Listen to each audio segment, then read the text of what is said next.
Elon Musk has exposed one of the biggest scandals and conspiracies in recent times, the relationship between FBI and Twitter, in order to help the Biden family.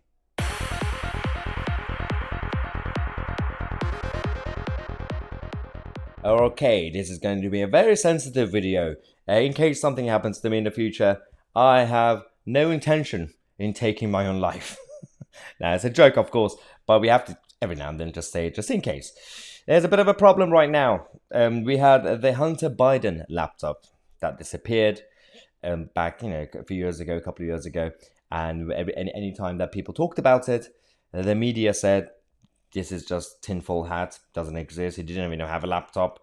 And Twitter censored any tweet or Twitter account that wanted to talk about this until Elon Musk and his takeover.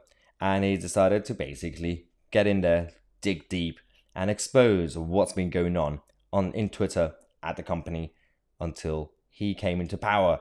And he exposed the relationship between FBI and Twitter. This is Hunter Biden, the son of President Joseph Biden. A bit dodgy, a little bit dodgy.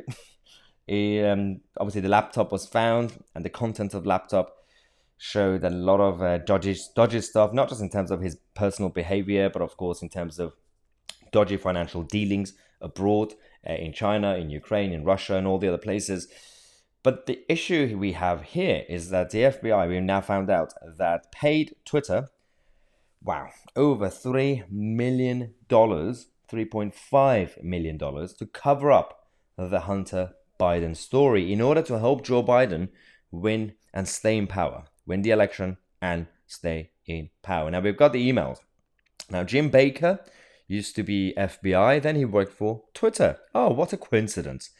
And this email is from 2021 saying, Jim, FYI, in 2019, Skell instituted a reimbursement program for our legal process response from the FBI.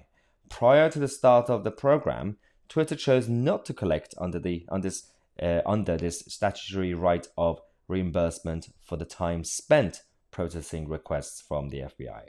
I am happy to report we have now collected over $3 million since October 2019. And they celebrated this fact. Another email was exposed from 2020. This is quite interesting because Roth Yoel, essentially in this email, changed the narrative into, this whole story doesn't seem to be a real story. The whole Hunter Biden story that we are seeing on Twitter, that, his laptop was mysteriously dropped off at the repair shop in Delaware, is fake. The whole thing is fake. But at the same time, let's just clamp down on this anyway. If anybody wants to start any conspiracy theory, let's just go after them regardless. And this is quite dodgy.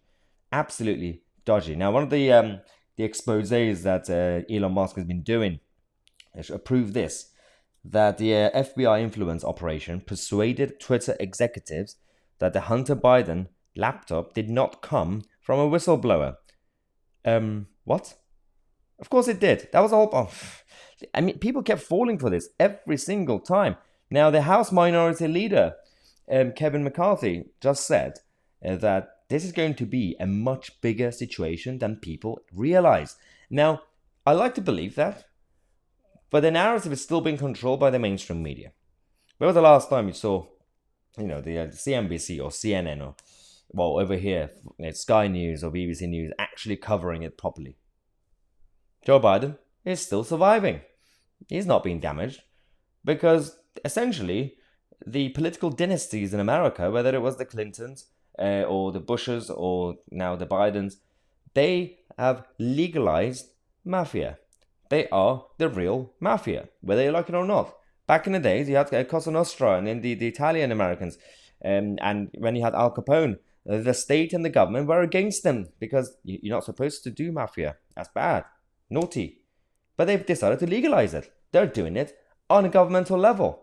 Clearly, that's normal behavior these days, unfortunately. But just to clarify, I have no intention of taking my own life. We'll see how things go, and hope you have a great Christmas. Subscribe to the channel. I'm Tousi, and we are the media.